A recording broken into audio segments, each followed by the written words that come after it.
The ruble is now worth less than the cent after the than 1 U.S. cent after SWIFT bank sanctions.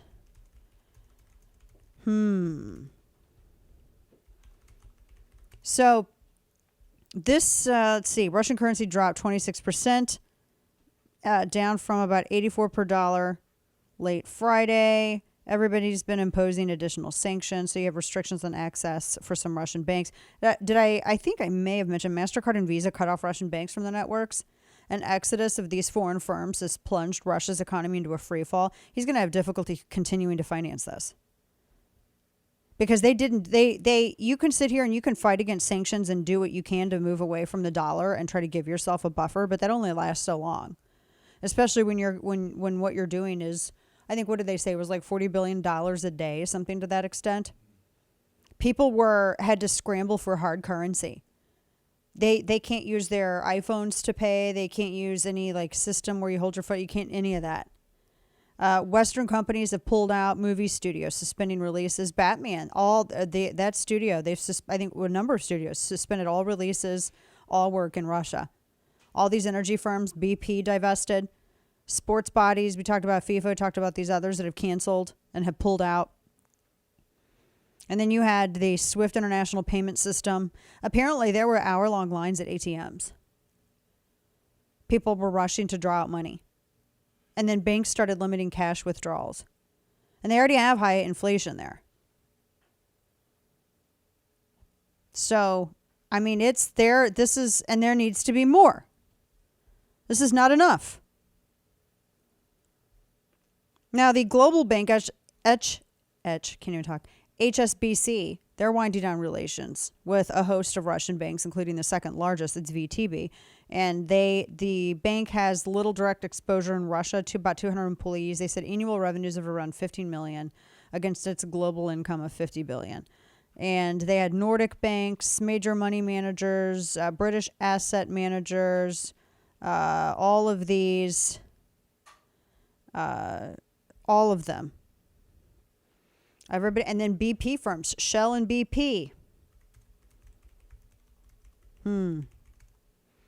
Shell said it's exiting all Russian operations, including the flagship. This was a headline yesterday. This was like in our last half hour of the show yesterday. Sakhalin 2, the LNG, that's their liquefied natural gas plant. And they have about 27% stake in that. It's 50% owned and operated by Gazprom. France's Total Energies. Remember I said that's one of the things that everybody was looking at yesterday. They said that they will not provide capital for new projects in Russia. So, and then Equinor, Norwegian Energy Group. They're going to start the process of divesting from their ventures.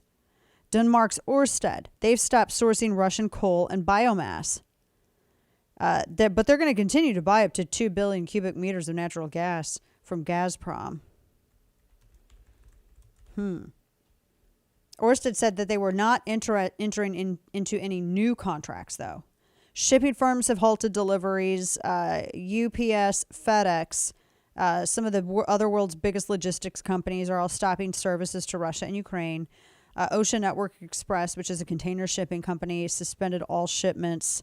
The people cutting ties so far: Warner Brothers, Volvo, Visa, UPS, Uber, Sony, Shell, Nokia, MasterCard, HSBC, Harley-Davidson, GM, FedEx, Ericsson, Disney, DHL, Dell, BP, and Adidas. General Motors is suspending all vehicle exports. They don't have plants in Russia. They sell about 3,000 vehicles there annually. They have a limited supply chain exposure. Harley-Davidson suspended. Daimler Chrysler Truck said Daimler Truck said it's going to freeze their activities. Mercedes-Benz, they're looking into how they can get out of their 15% stake in Russian Kamaz as quickly as possible. Volvo suspending all shipments. They sold 9,000 cars in Russia based on industry data. Mitsubishi, they're suspending production and all sales in Russia, and they said they may suspend because that's going to trigger massive supply chain disruptions. Nobody cares. Renault, French car maker, they're suspending some operations at their car assembly plants in Russia because of logistics bottlenecks. And Renault is one of the Western companies most exposed. 8% of its core earnings, come from Russia, according to Citibank. And it also controls, and this is Forbes here, Avatavaz, which is Russia's biggest car maker. Jaguar. Okay, Jaguar has also paused the delivery of vehicles to Russia. Sony, Warner Brothers, Disney, all theatrical releases suspended. The Russian release of Batman, which is going to be tomorrow, suspended. They've canceled it. They said they're going to monitor the situation, blah, blah, blah, blah, blah. Let's see. Sports. Goodness. Yesterday we had UEFA, FIFA. They expelled Russian clubs and national sides from all competitions. IOC wanted a ban.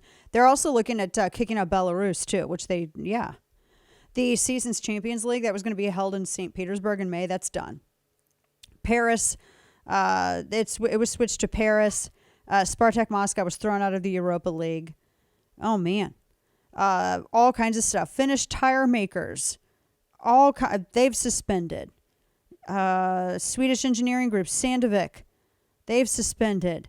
AerCap Holdings, the world's biggest aircraft leasing company, headquartered in Dublin, they suspended everything. So Russia's getting hit. We need to hit them harder. That's it. There needs to be drastic consequences for rattling the saber of nuke talk and invading sovereign countries.